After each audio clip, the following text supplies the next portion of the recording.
નમસ્કાર, આપ જોઈ રહ્યા છો મંતવ્ય ન્યૂઝ અને હું છું આપની સાથે નંદની। સમાચારોની શરૂઆત કરીશું જેમાં હીરાનગરી સુરત માત્ર 2 દિવસના ભારે વરસાદ બાદ જાણે ફ્લડ સિટીમાં ફેરવાઈ ગઈ છે।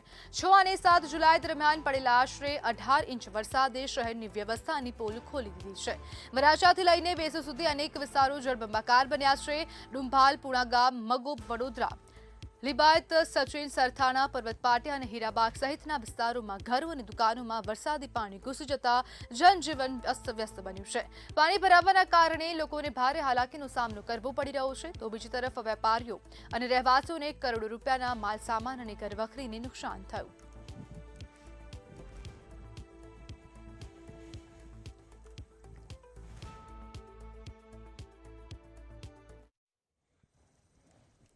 મેઘ તાંડવે સુરતને ઘેર્યું, વરસાદથી શહેર જળબંબાકાર થયું। વધુ વિગતો સાથે જોઈએ ખાસ અહેવાલ। ઐતિહાસિક વરસાદે સુરતને પાણી કર્યું। વરસાદનો રેકોર્ડ તૂટતા સુરત જળબંબાકાર। મેઘતાંડવ બાદ સુરતમાં પૂર જેવી સ્થિતિ। ખાડીઓ ઓવરફ્લો થતા સુરત બન્યું જળબંબાકાર। ઐતિહાસિક વરસાદે સુરતમાં સર્જી વિનાશકારી સ્થિતિ। ડાયમંડ અને ટેક્સટાઇલ સિટી સુરતમાં હાલ પડેલા વરસાદે સમગ્ર શહેરને જળબંબાકાર બનાવી દીધું છે। શહેરમાંથી પસાર થતી 5 ખાડીઓ ઓવરફ્લો થતા સ્લમથી લઈને પોશ વિસ્તારો સુધી પાણી ફરી વળ્યા હતા। ભારે વરસાદ દરમિયાન વીજ કરંટ, ઝાડ પડવા અને વીજળી પડવાની અલગ અલગ ઘટનાઓમાં કુલ 9 લોકોના મોત થયા છે। હાલ વરસાદમાં રાહત હોવા છતાં અનેક વિસ્તારોમાં પાણી યથાવત હોવાથી જનજીવન હજુ પણ પ્રભાવિત છે। સુરતમાં પાણી ભરાવાને કારણે હજારો લોકો મુશ્કેલીમાં મુકાયા છે। મબોગ વિસ્તારમાં 5 થી 7 ફૂટ પાણી ભરાતા લોકો જીવના જોખમે દૂધ અને પીવાના પાણી જેવી જરૂરી વસ્તુઓ લેવા બહાર નીકળ્યા હતા।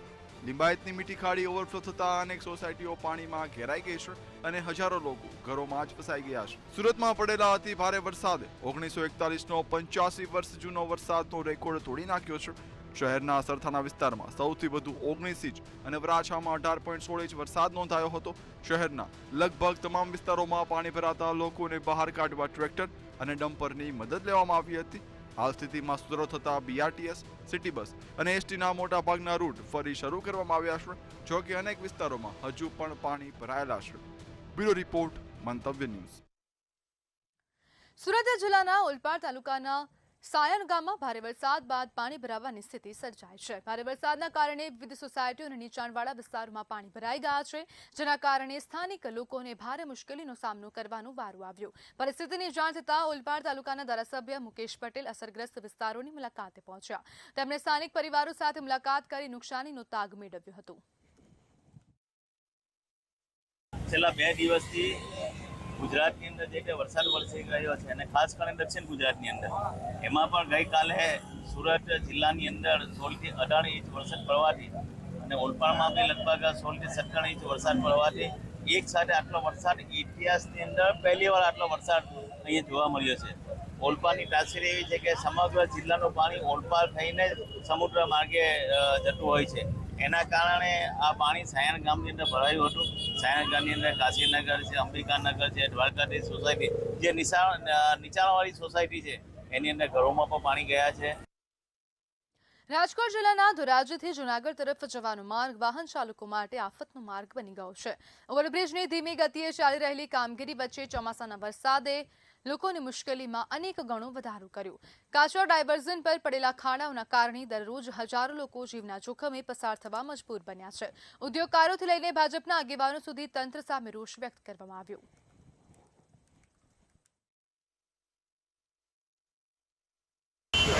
ખાડા બહુ પડી ગયા છે, વાહન છૂટે છે, હેરાન બહુ થાય છે।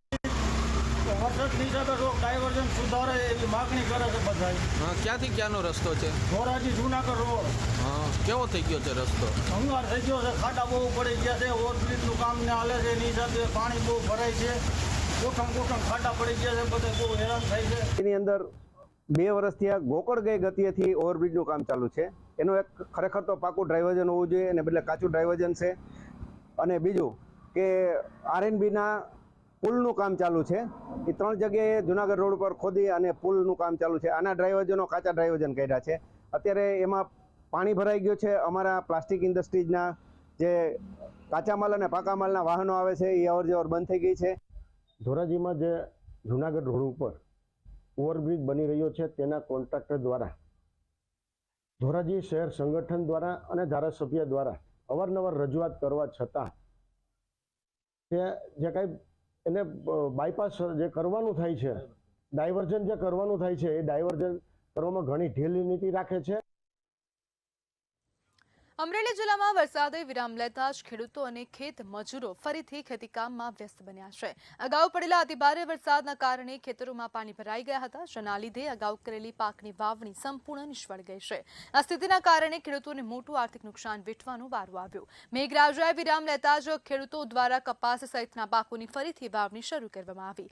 ખેડૂતોએ સરકાર પાસે પાક નુકસાનીનો તાત્કાલિક સર્વે કરીને યોગ્ય વળતર આપવાની માંગ કરી. અને કોરામાં કપાસિયા જે મૂકેલા હતા એ વાવણીમાં 30 થી 40% સોંપણું છે. અને જે વાવણી થઈ એની માથે વરસાદ થવાથી એની માથે કાપ વધી જવાથી એ ખેડૂતોને નુકસાની કોઈ કપાસ ઉગ્યો નથી, એટલે એ ફરીવાર બધા ખેડૂતોને વાવણી કરવાની રહે.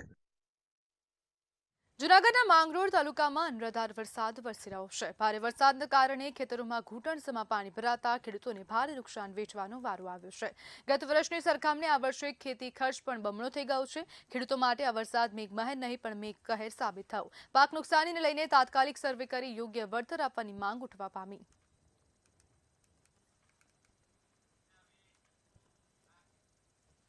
અમરેલી જિલ્લામાં ભારે વરસાદ બાદ ખોરવાયેલા વીજ પુરવઠાને પુનઃ સ્થાપિત કરવા પીજીવીસીએલ દ્વારા યુદ્ધના ધોરણે કામગીરી હાથ ધરવામાં આવી. વીજ પુરવઠો ઝડપથી પૂર્વવત કરવા માટે પીજીવીસીએલની 125 અને કોન્ટ્રાક્ટરની 67 સહિત કુલ 192 ટીમો મેદાનમાં ઉતરવામાં આવી છે. વરસાદથી અસરગ્રસ્ત 370 ફીડરમાંથી 368 ફીડર ફરી કાર્યરત કરવામાં આવ્યા છે. ઉપરાંત નુકસાન પામેલા 397 વીજ થાંભલામાંથી 380થી વધુ થાંભલાનું સમારકામ પૂર્ણ કરવામાં આવ્યું. વરસાદ ગીર સોમનાથ જિલ્લામાં, અમરેલી જિલ્લામાં શરૂઆત થઈ હતી. સૌથી પહેલાં જાફરાબાદ, રાજુલા, સાવરકુંડલા, ચલાળા, ધારી આ પંથકમાં ખૂબ વરસાદ શરૂઆત થઈ હતી. ત્યારે શરૂઆતમાં અમારા 24 વિલેજ ડાર્કમાં ગયા હતા. અમે તે દિવસે લગભગ 50 જેટલી ટીમો અમે 4 તારીખે કામગીરી લગાડી હતી અને રાત્રે 8 વિલેજ બંધ હતા. ત્યારબાદ તારીખ 5 તારીખના રોજ સખત વરસાદ હતો.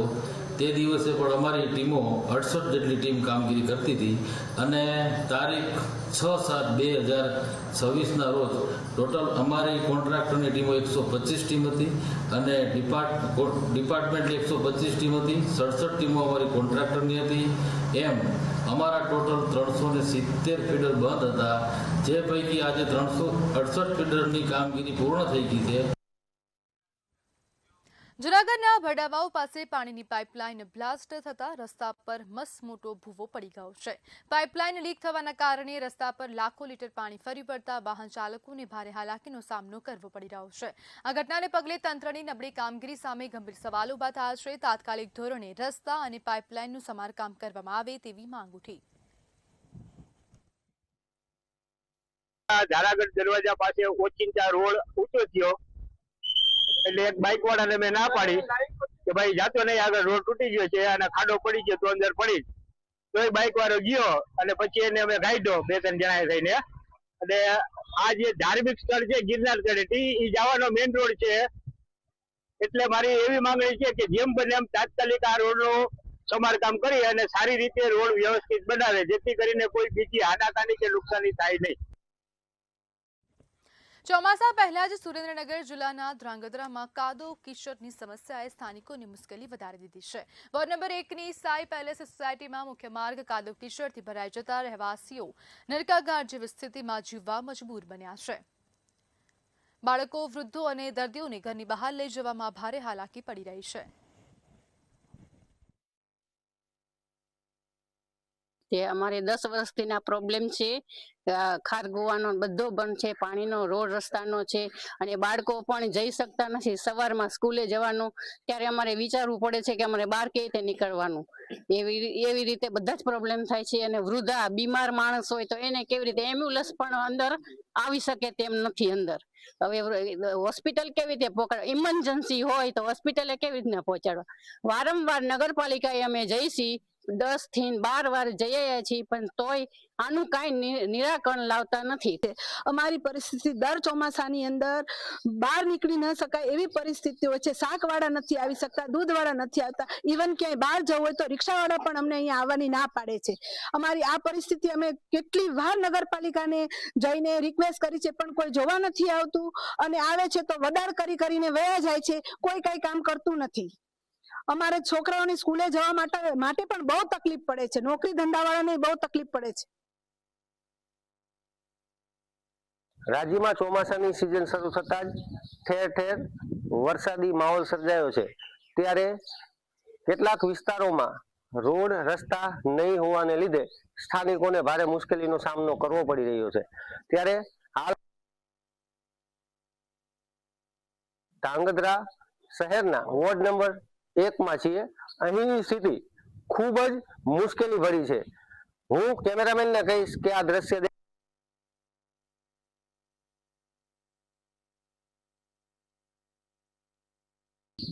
ધાંગધ્રા વોર્ડ નંબર 1 ના સાંઈ પેલેસ સોસાયટીની આ છેલ્લા કેટલાય વર્ષોથી આ સોસાયટી વસી છે. અહીં 200 થી વધુ મકાનો છે અને અનેક પરિવારો અહીં રહેણાંક વિસ્તાર ધરાવે છે. પરંતુ સ્થાનિક તંત્ર દ્વારા હજુ સુધી આ સોસાયટીમાં રોડ રસ્તા સહિતની પ્રાથમિક સુવિધા આપવામાં આવી નથી. જેના લીધે વારંવાર અહીંના સ્થાનિકોને દર ચોમાસે આ પ્રકારની સ્થિતિનો સામનો કરવો પડે છે. અહીં સ્થાનિકો દ્વારા આ રોડ પર કાદવ કીચડના સામ્રાજ્ય હોવાના લીધે નરકાની સ્થિતિ હોવાનું જણાવી રહ્યા છે. ત્યારે સ્થાનિક તંત્રને અહીંના સ્થાનિકો દ્વારા વારંવાર રજૂઆત આવી હોવા છતાં પણ તંત્ર વોર્ડ નંબર સાંઈ પેલેસ સોસાયટીના રહીશોનું હજુ સુધી પ્રશ્નનું નિરાકરણ લાવતી નથી. મંતવ્ય ન્યૂઝ, સમીર વાઘેલા, ધાંગધ્રા. રાજકોટમાં કોંગ્રેસે આગામી વિધાનસભા ચૂંટણીની તૈયારીઓનો શંખનાદ કરી દીધો છે. વધુ વિગતો સાથે જોઈએ ખાસ અહેવાલ. રાજકોટમાં કોંગ્રેસના પ્રભારી મુકુલ વાસનિક, પ્રદેશ પ્રમુખ અમિત ચાવડા, વિપક્ષના નેતા તુષાર ચૌધરી અને વરિષ્ઠ નેતા ભરતસિંહ સોલંકીની હાજરીમાં સૌરાષ્ટ્ર ઝોનની સમીક્ષા બેઠક યોજાઈ હતી. બેઠકમાં આગામી વિધાનસભા ચૂંટણીને ધ્યાનમાં રાખી સંગઠનને વધુ મજબૂત બનાવવા અને ચૂંટણીની રણનીતિ અંગે ચર્ચા કરવામાં આવી હતી. બેઠક બાદ મીડિયા સાથે વાત કરતા મુકુલ વાસનિકે આરોપ લગાવ્યો કે ગુજરાતમાં ભાજપ નહીં પરંતુ સત્તા અને સરકાર ચૂંટણી લડે છે. તેમણે કહ્યું કે સ્થાનિક સ્વરાજની ચૂંટણીમાં પણ સત્તાનો દુરુપયોગ જોવા મળ્યો હતો અને આગામી વિધાનસભા ચૂંટણીમાં પણ આવી જ સ્થિતિ સર્જાશે.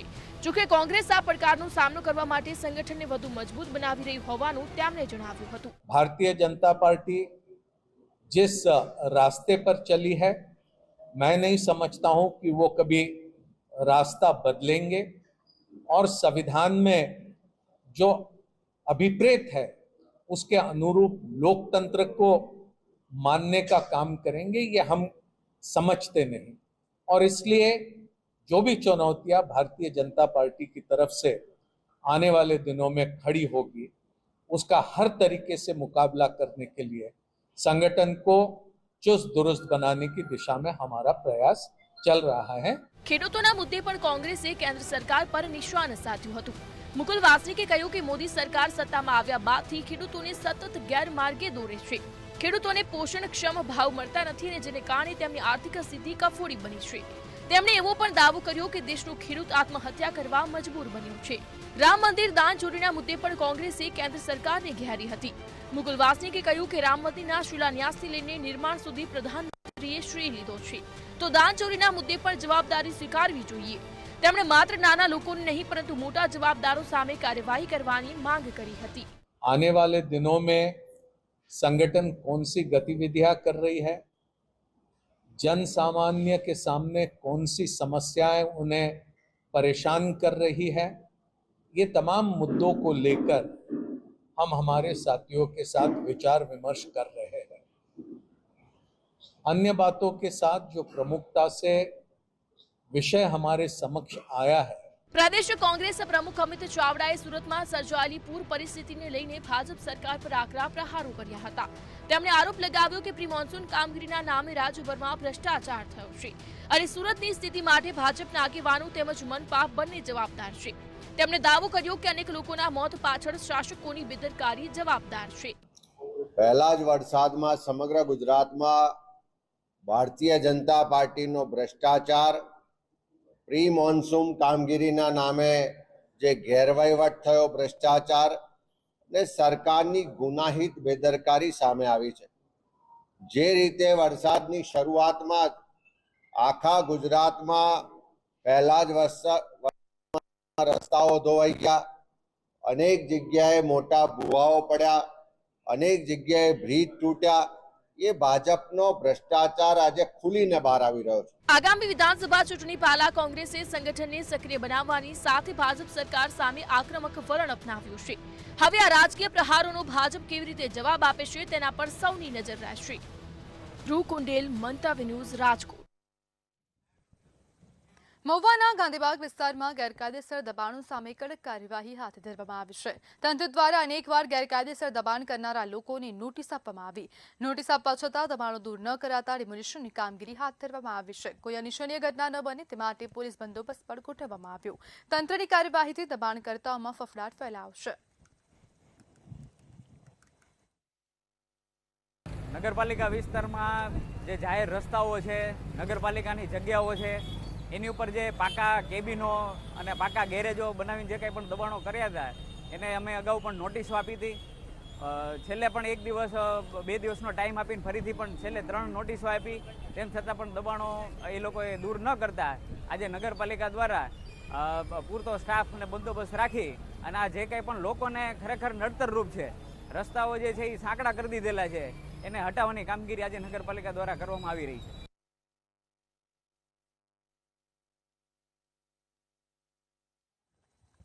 સુરેન્દ્રનગરમાં બીએસએનએલ દ્વારા યોજાયેલી બેઠકમાં ગ્રાહકોને વધુ સારી ટેલિકોમ સેવાઓ ઉપલબ્ધ કરાવવા અને નેટવર્ક સંબંધિત સમસ્યાઓના ઉકેલ અંગે ચર્ચા કરવામાં આવી હતી. બેઠકમાં સાંસદ ચંદુ શિહોરા, પીજીએમ ચંદ્રશેખર શર્મા, ડીજીએમ ફારૂક રાઠોડ, ડીજીએમ રાજકુમાર યાદવ સહિત બીએસએનએલના અધિકારીઓ અને સમિતિના સભ્યો હાજર રહ્યા હતા. मैं चंद्रशेखर शर्मा, पीजीएम भावनगर और सुरेंद्रनगर का इंचार्ज, आज सुरेंद्रनगर में टेलीकॉम एडवाइजरी कमेटी की मीटिंग हुई जिसमें माननीय सांसद महोदय यहाँ पधारे. इसके साथ में संचार सलाहकार समिति के सारे सदस्य आए. काफ़ी सारे सुझाव दिए गए, उन सुझावों पर आगे अमल होगा और बीएसएनएल से संबंधित कई काफ़ी सारी सुविधाएं हैं, उसके संबंध में हमने जो है टेलीकॉम दूरसंचार सलाहकार समिति के सदस्यों को अवगत कराया और सफलतापूर्वक आज इस बैठक का समापन. बीएसएनएलના તમામ અધિકારી, કર્મચારીગણ, પત્રકાર મિત્રો આજની આ પહેલી મીટિંગમાં આ બધા પધાર્યા એ બદલ આ બધાનો ખૂબ ખૂબ આભાર માનું છું. आज हमारे दूरसंचार सलाहकार समिति की मीटिंग हुई जिसमें अध्यक्ष हमारे ऑनरेबल MP शिवराज साहब मौजूद थे. साथ में हमारे प्रधान महाप्रबंधक सचिव भी मौजूद रहे. इस पर इस समिति के अंदर कई सारी चर्चा की गई.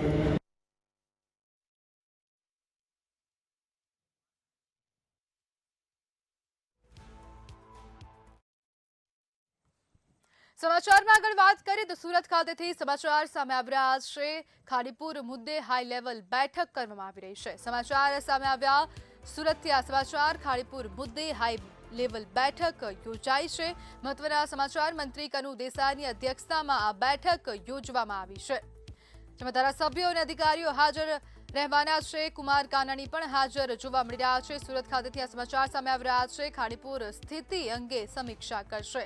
તો 3 ખાડી જે છે તે એલર્ટ મોડ પર જોવા મળી રહી છે. ભયજનક સપાટી વટાવી ચૂકી છે. અન્ય 2 ખાડીમાં પણ ક્યાંક ને ક્યાંક સ્થિતિ વણસે તેવી પણ સ્થિતિ સામે આવી રહી છે. સુરતની હાલ સ્થિતિ ખૂબ ખરાબ જોવા મળી રહી છે. સુરતના હાલ બેહાલ થયા હોય તેવું સ્પષ્ટપણે લાગી રહ્યું છે. 12 કલાકમાં 18 ઇંચ જેટલો વરસાદ ખાબક્યો છે. તેના કારણે સુરત શહેરમાં અનેક ઘણી મુશ્કેલીનો સામનો લોકો હાલ કરી રહ્યા છે. તેને જ લઈને ખાડીપુરને લઈને હવે આ હાઈ લેવલની બેઠક યોજાઈ છે.